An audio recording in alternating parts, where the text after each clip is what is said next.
देवाला परिस्थिती का बदलू द्यायची? कारण बायबल सांगते, ऐका लवकर. नीतिसूत्र याचा 20वा अध्याय, लवकर नीतिसूत्र याचा 20वा अध्याय, नीतिसूत्र याचा 20वा अध्याय आणि 12 वचन ज्याला मिळालं असेल ऐका. नीतिसूत्र याचा 20वा अध्याय आणि 12 वचन. ऐकणारा कान व पाहणारा डोळा हे दोन्ही यहोवाने निर्माण केले आहे. कमान लक्ष द्या. शहजा सांगा, ऐकणारा कान, पाहणारा डोळा हे देवाने निर्माण केला आहे. मग तो 100% तुझं ऐकल का नाही ऐकल? कमान तुझं ऐकल का नाही ऐकल? तुझा नातेवाईक तुझं ऐकल कसं ऐकल? ओके, तू आज तुला काहीतरी गोष्टी पाहिजे तर तू ऐकल. ओके, हा ये तू मी करतो तुझ्यासाठी. आणि ज्यावेळेस तुम्ही जाताल कानगाडे करला ऐकणार नाही. पण देव तसं नाहीये. बायबल सांगते त्याने कान बनवलाय, तो 100% ऐकायला तयार आहे. मग तुझी परिस्थिती तू कोणाला सांगितली पाहिजे? कमान बोला, तुझी परिस्थिती कोणाला सांगितली पाहिजे? म्हणा, तुझी परिस्थिती जो ऐकतोय, जो उत्तर देतोय, जो समजून घेत आहे, ज्याला समजत आहे, त्याला परिस्थिती सांगितली पाहिजे. आणि त्याचं नाव येशू आहे. रोज आमची प्रार्थना ऐकतो, रोज आमच्यावरती अभिषेक पाठवतो, पवित्र आत्म्याची आग आमच्यामध्ये असते आणि प्रार्थना करतो.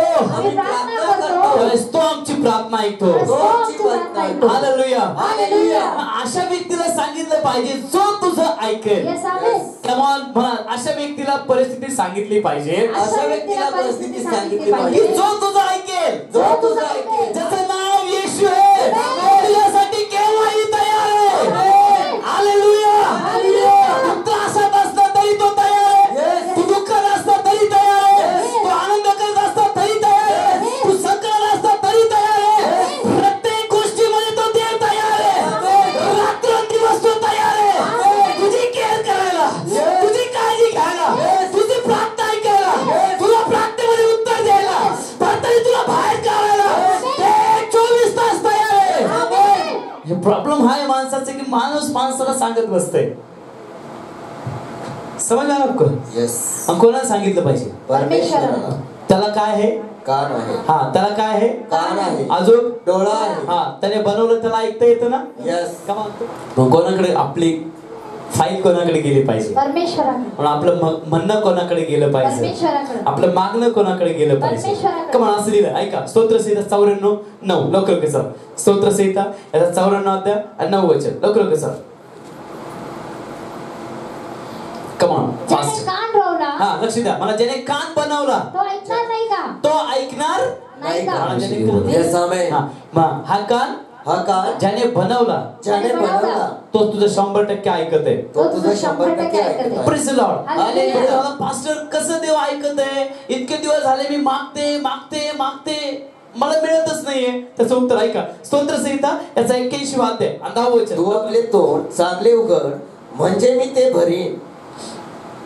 प्रभू तो चांगलं तोंड उघड कारण मी त्याला भरेन. Yes amen. मी त्याला भरन. आमेन. चांगल्या गोष्टी माग मी त्याला देईन. यस. बायबल सांगते एकाच मुखातून, एकाच जिभेतून गोड पाणी खारं पाणी नाही होऊ शकत. पण चांगलं बोलायचं. Praise the Lord. हालेलुया. मला चांगलं बोलणं माझ्या हातात आहे. चांगलं बोलणं माझ्या हातात. आणि मी जर चांगलं बोललो, आणि मी जर चांगली बोलले, तर चांगल्याच गोष्टी घडल्या जाणार. कमान कळते तुम्हाला? कळते तुम्हाला? देव ऐकायलाच बसलेला आहे. देव प्रार्थना ऐकणारच आहे, त्याच्यात शंका नाहीये. एक व्यक्ती होता आणि बायबल सांगते देवाने त्याला उचललं आणि अशा ठिकाणी नेलं तिथं सगळा हाडांचा सापळाच, सगळे हाडं खराब झालेले, हा ढिसूळ हाडं झालेले. आणि देव त्याला म्हणला, ए आई हिजकियेला, हे जिवंत होतील का? हिजकियेचा पहिला शब्द म्हणला, प्रभू तू जाणतोस.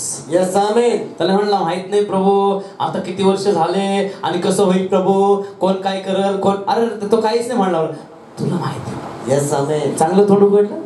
यस. हा, मग बायबल काय सांगते? देवाचं वचन सांगते 37 मध्ये, तुम्ही वाचलं जाऊ त्यामध्ये. तो म्हणला की आता ऐक, संदेश सांग. ज्यावेळेस तू संदेश देशील, हाडांना हाडं जुळतील, स्नायू येतील, स्किन येईल आणि ते एक सैन्यासारखे उभा राहतील. Yes amen. तोपर्यंत जीव नव्हता बरं का, फक्त हाडं होते. हाडावरती मांस सगळं काही तयार होईल पण श्वास नव्हता. Praise Lord. हालेलुया. त्याने चांगल्या गोष्टी केल्या का नाही केल्या? चांगल्या गोष्टी केल्या. चांगल्या गोष्टी बोलला का नाही बोलला? बोलला. आणि जसं तो बोलला त्याने कधी पाहिलं नसेल किंवा तुम्ही देखील कधी पाहिलं नसेल अशा गोष्टी त्याच्या समोर घडत होत्या. हाडाला जुळत होते. तो बघत होता की स्नायू कशी त्याच्या डोळ्यासमोर स्नायू जोडले जाते, नसा येते आणि ते स्किन येते आणि पूर्ण मनुष्य जो अशक्त जो मेलेला जो ढिसूळ झालेला हाड आहे त्याच्यापासून तो एक साचा तयार करते, मनुष्य तयार केला. हे हेच डोळ्याने पाहिलं. Yes amen. कशाद्वारे? चांगलं बोलण्याद्वारे. हाँ अभी ट्रॅक पे है. पुढे काय म्हणलं? परत परमेश्वर म्हणलं ऐक दुसरा संदेश दे. काय संदेश दे? हवाला सांग चारी बाजूने आणि याच्यावरती फुंकर मार. संदेश दिला जे देवाने सांगितलं ते त्याने ऐकलं. Come on. ऐकलं का? हेस्केल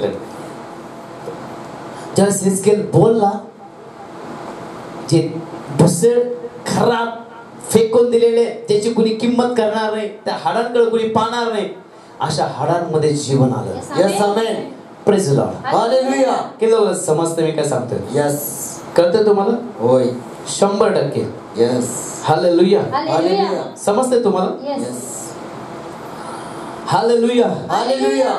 बायबल सांगते तुझ्या बोलण्याद्वारे, शेळ्याचं सांग, तुझ्या बोलण्याद्वारे, तुझ्या बोलण्याद्वारे, तुझ्या बोलण्याद्वारे, तुझ्या बोलण्याद्वारे ज्या गोष्टीत आशा नाहीये, ज्या गोष्टीत आशा नाहीये, ती गोष्ट आशेने पूर्ण केली जाईल. ती गोष्ट आशेने पूर्ण केली. तुझ्या बोलण्याद्वारे, तुझ्या बोलण्याद्वारे, ज्या गोष्टीमध्ये मृत आहे, ज्या गोष्टीमध्ये मृत आहे, ज्या गोष्टीमध्ये मेलेलं तुला दिसत आहे, ज्या गोष्टी मेलेल्या तुला दिसत आहे, ज्यावेळेस तू चांगलं बोलशील, ज्यावेळेस तू चांगलं बोलशील, मेलेल्यामध्ये जीवन व्हाईल. मेलेल्यामध्ये जीवन व्हाईल. तुम्ही म्हणताय की आमच्या बोलण्याद्वारे चांगल्या गोष्टी होतील. आमच्या बोलण्याद्वारे चांगल्या गोष्टी होतील.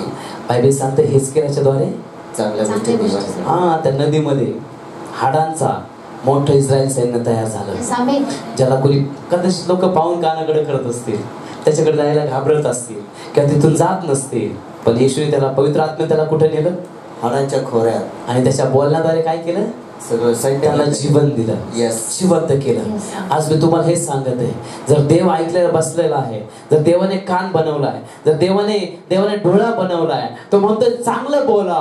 जर आज तुला चांगलं बोलायचंय जे तुझ्या शरीरासाठी हिताचं असेल, तुझ्या आरोग्यासाठी हिताचं असेल, तुझ्या घरासाठी हिताचं असेल, तुझ्या लेकरासाठी हिताचं असेल, भविष्यासाठी हिताचं असेल, तुझ्या प्रवासासाठी हिताचं असेल, तुझ्या प्रत्येक घरातल्या गोष्टी हिताचं असेल, असं बोललं जा. यस. Praise Lord. हालेलुया. समझ में आ रहा आपको? यस. असं नाही का मी चांगलं बोललं, मी चांगलं बोललं तर 100% 100% जिथं मेलेल्या गोष्टी आहेत जिथं मेलेल्या गोष्टी त्या जिवंत होतील. त्या जिवंत होतील. ओके, तू प्रार्थना करत नाही ना? आता प्रार्थना तोंडाने चांगलं बोल ना. मी 3 तास प्रार्थना करते. ती प्रार्थना लाईफ तुझी वाढली जाईल. Yes amen. बोल ना, मी आराधना 2 तास करते, 100% वाढली जाईल.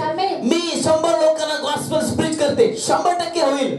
चांगलं बोललं ना, देव ऐकतो. Yes amen. Praise Lord. Hallelujah. Bible सांगते गर्विष्ठाचा देवाला काय येतोय? वीट येते. हालेलुया. हालेलुया. मला चांगलं बोलणं पाहिजे, चांगलं बोललं पाहिजे, कारण माझा देव ऐकणार आहे. माझा देव ऐकणार आहे. ज्यावेळेस येशू येणार आहे, ज्यावेळेस येशू येणार आहे आणि त्याच्या सगळ्या राजवैभवाने येईल, त्याच्या सगळ्या राजवैभवाने ज्यावेळेस येईल, ज्यावेळेस येईल, तो पहिला आमचा हिशोब आम्हाला देणार आहे. Yes. म्हणून बायबल सांगते बोलण्याविषयी खूप काही बायबल सांगते. तुझं बोलणं होई तर होई, नाही तर नाही पाहिजे. याच्या पलीकडची बकबक अजिबात नाही करायची. हालेलुया. हालेलुया. बायबल सांगते तुझ्या मुखातून येणारा प्रत्येक शब्द देव पूर्ण करेल. Yes amen. वो कोणसा भी होगा. मग तुम्हाला हे लक्षात पाहिजे की देव ऐकणारा आहे. यस. तर आम्ही बोलणारे चांगलंच बोललं पाहिजे. का मग तुम्हाला कळते? यस. कळते तुम्हाला? कळते तुम्हाला? होय. एखादं हालेलुया. हालेलुया. समजणार मी काय सांगतोय तुम्हाला? तुमचं जीवन चांगल्या गोष्टीने भरलेलं असू द्या. Yes amen. चांगल्या फळाने तृप्त व्हा. चांगल्या गोष्टीने भरा. Yes amen. फळाने भरा. आमेन. कोणते फळ? आत्मिक फळ. कोणते दान? कृपादान. यस. भरले जा, कारण सगळं नाही तसं होईल. कृपादानाची फळ कधी संपणार नाही. Yes amen. Praise the Lord. Hallelujah. कसे बोलले पाहिजे? चांगलं बोललं. म्हणा, कसं बोललं पाहिजे? चांगलं.